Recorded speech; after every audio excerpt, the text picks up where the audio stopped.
Letting go on the spiritual path. That's what I'm going to talk about today.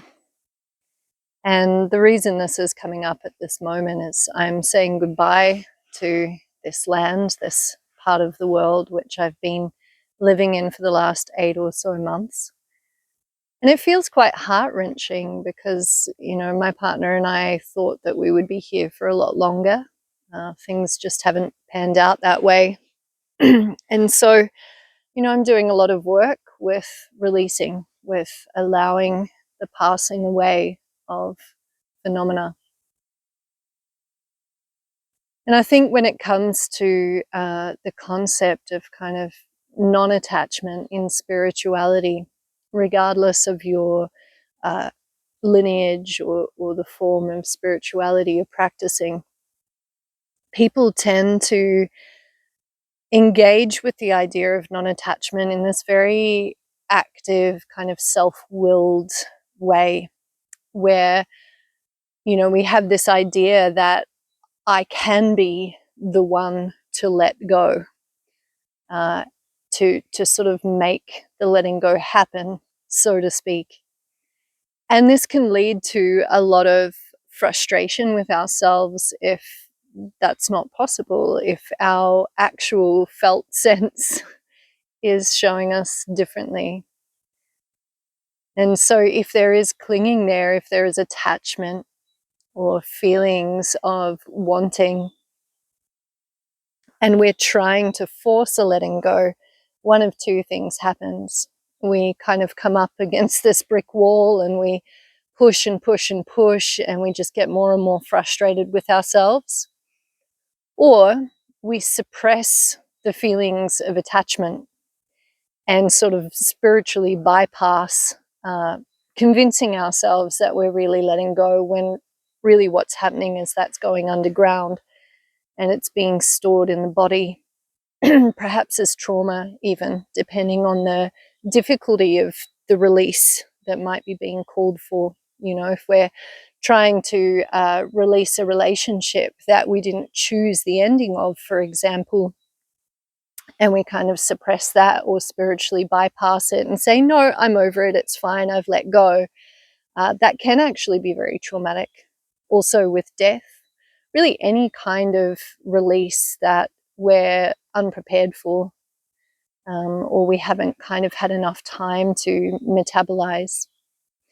So I wanted to offer the idea that we can actually reframe this concept of non-attachment to be less of an active letting go and more of an allowing what is to be.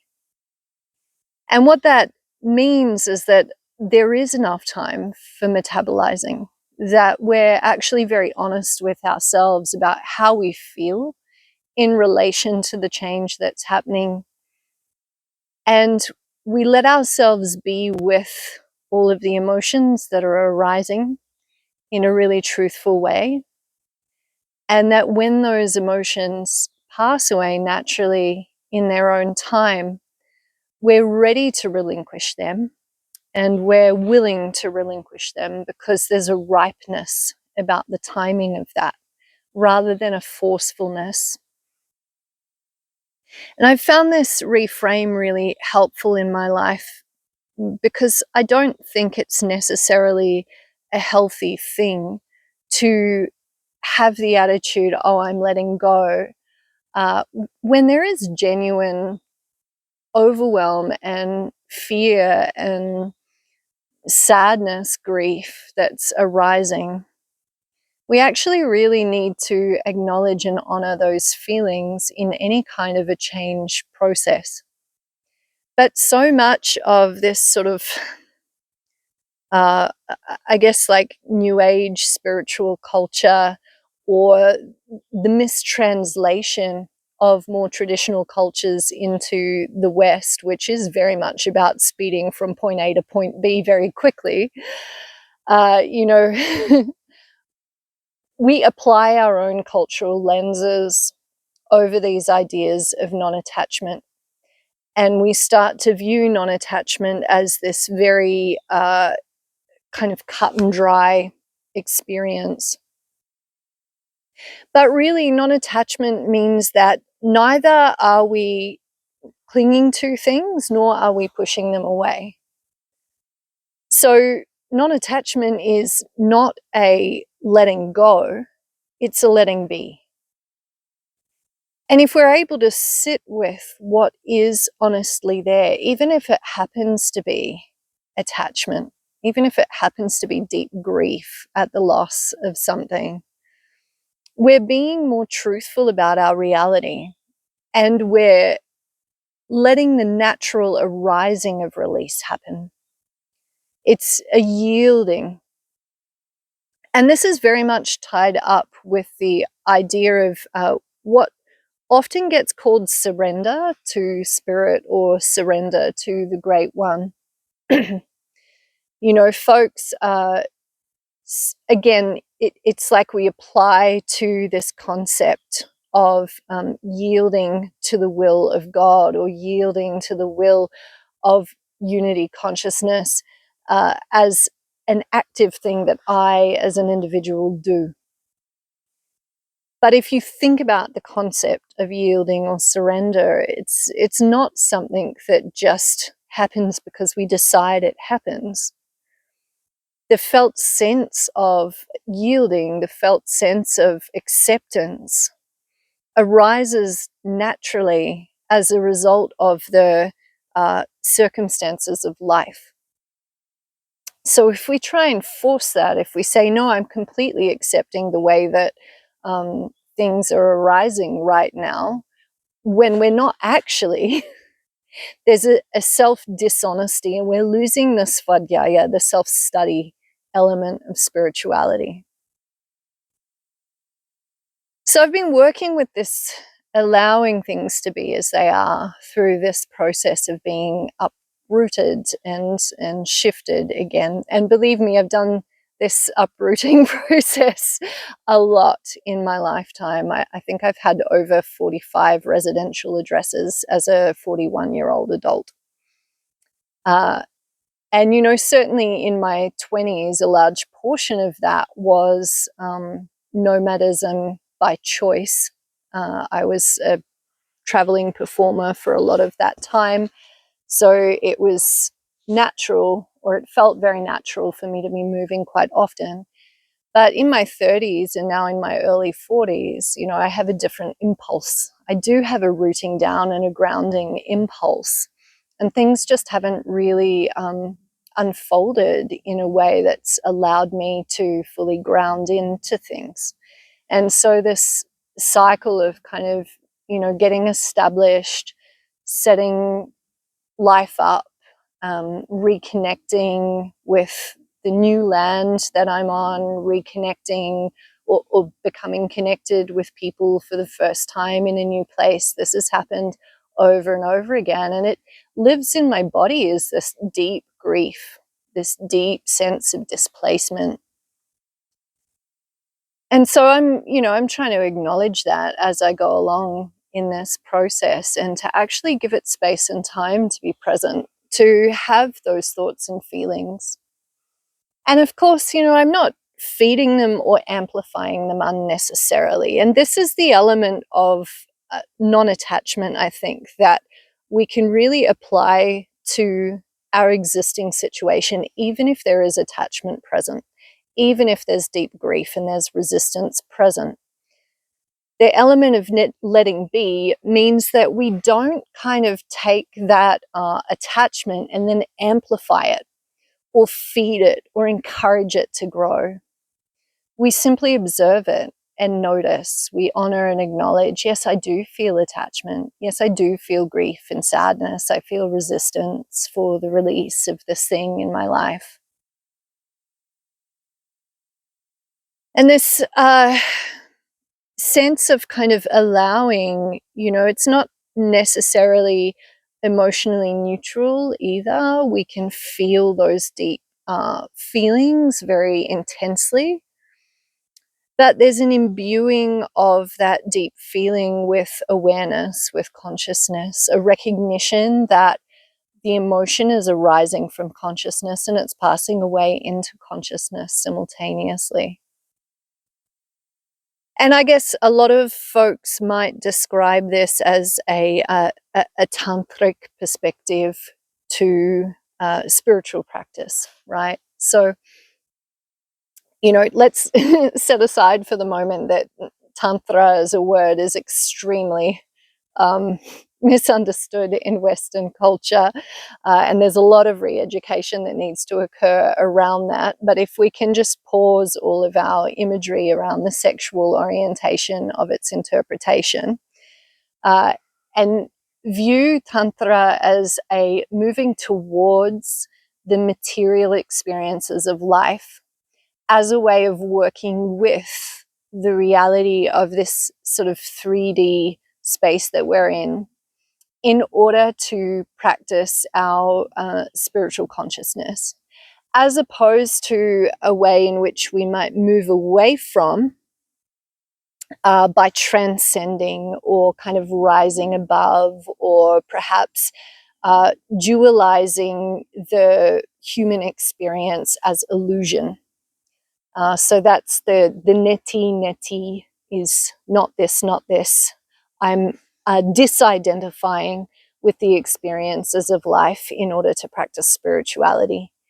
And then, you know, the tantric is the this too, so that we're viewing not just me, the individual, but all things as I, in order to work with our spiritual path. And so when emotions arise, when attachment arises, when aversion arises, any of these experiences in life, which are very human, they're very real from the tantric perspective, real in the sense that, you know, they are made up of consciousness, they are made up of awareness, that they're not separate to consciousness or awareness, as in the neti, they're actually the embodiment of awareness. And it's only our lack of recognition that these are the substance of consciousness that creates illusion, that creates suffering and creates misery. So when I'm having these feelings of attachment, you know, attachment, yes, it absolutely can be suffering. But as soon as I recognize that attachment as a human expression of the diverse manifestation of the one being, it ceases to be so much suffering, and it moves more into the realm of this kind of grace-filled pathos, this sort of wondrous human experience that I'm going through, and a rich diversity of feeling. So that my grief and my sadness at loss is just as precious, just as divine as my joy and my ecstasis.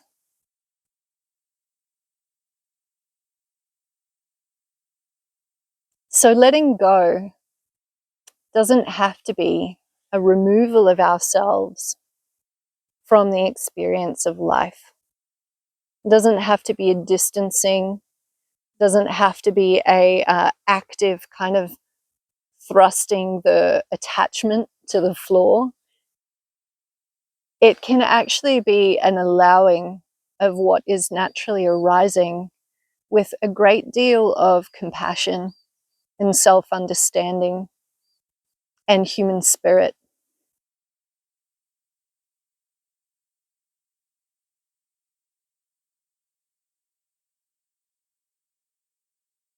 And in this way, when we're faced with things like grief, loss, sadness, things not going our way, you know, life delivering the hard lessons, any of that kind of aspect or realm of experiencing, it can come to be seen as this beautiful teaching that's sort of emerging from the hummus of life.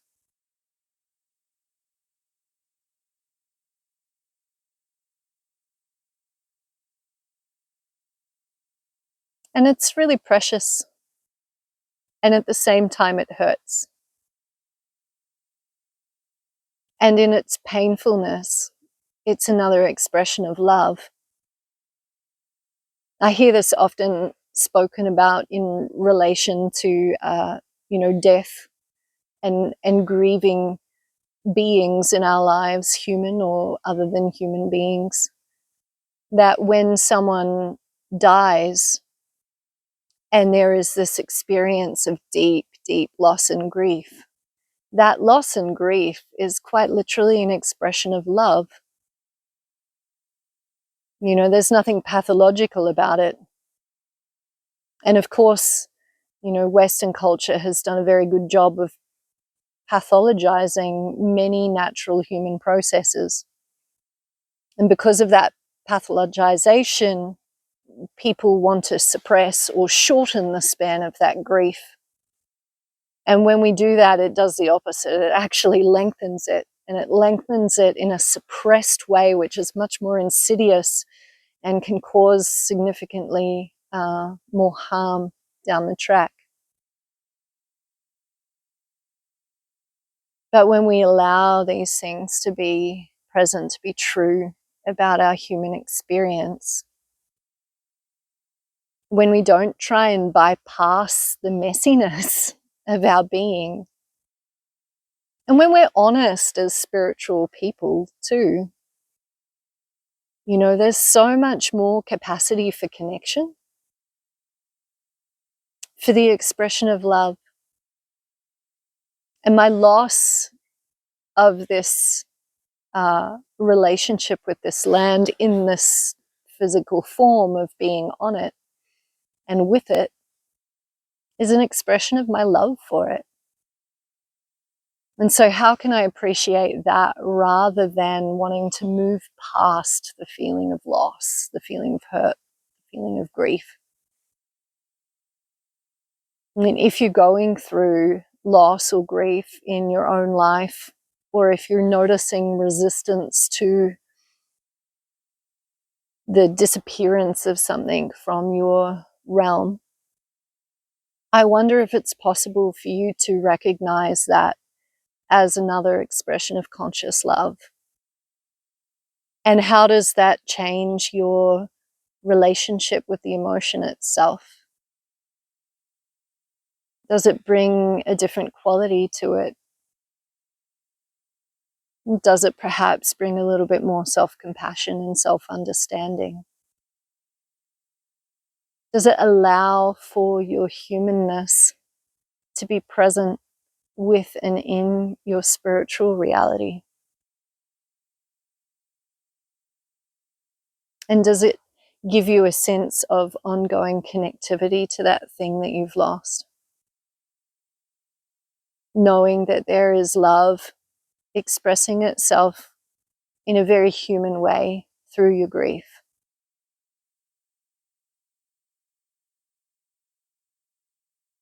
More than ever, as you know, having access to media, it's so important that we allow our spiritual selves to be our human selves and to know them as one and the same thing.